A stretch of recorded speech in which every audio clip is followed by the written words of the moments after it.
never gotten close enough to see if his paintings were any good, or if his eyes were as brilliantly blue as she'd imagined. They weren't. They were hazel. How refreshing. "You all right?"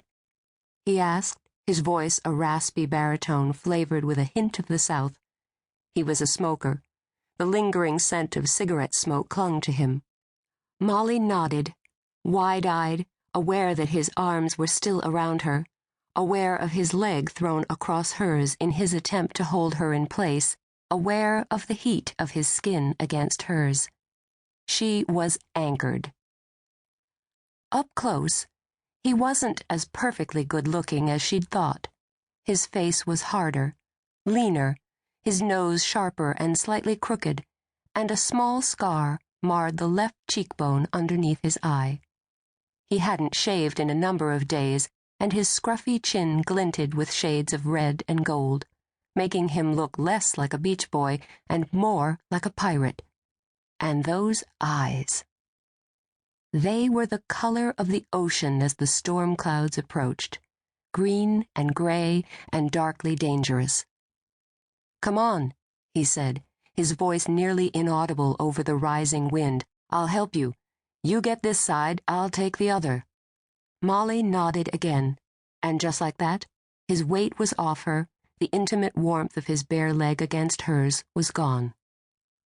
He was up and over to the other side of the roof as if he were a professional tightrope walker escaped from the Ringling Circus Museum in Sarasota, several dozens of miles up the Florida coastline.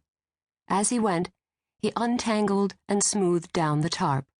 The muscles in his arms tightened as a big gust tried to whip the blue plastic away from him, and he brought his weight down, holding the tarp with his body against the roof. His thick, gorgeous hair was pushed forward into his eyes and then quickly dashed back out by the rising wind. He ignored it, lashing the rope at the tarp's corner securely into place.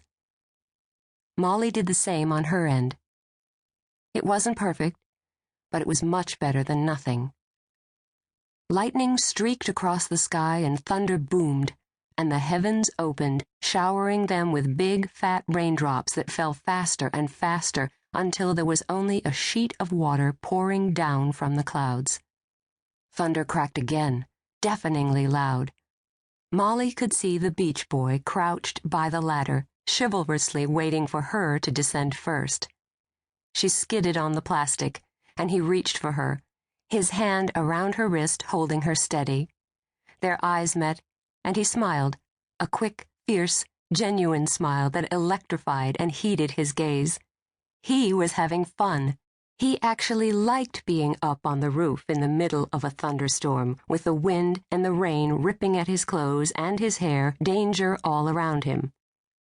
Molly scrambled down the ladder and dashed toward the shelter of the house.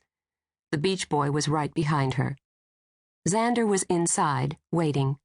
The roar of the wind and the rain was quieted as Molly shut the door behind them. "Oh, man," Molly gasped. Welcome to Florida. The beach boy was still grinning at her. He was dripping wet. His hair was plastered against his head, and his eyelashes were beaded with drops of water. But his smile was infectious, and Molly found herself smiling back at him. The beach boy looked down at the puddle he was making on the marble-tiled floor. His t-shirt and cut-off jeans were soaked, as were the ragged boat sneakers he wore without socks. "So much for keeping the rain outside," he said ruefully.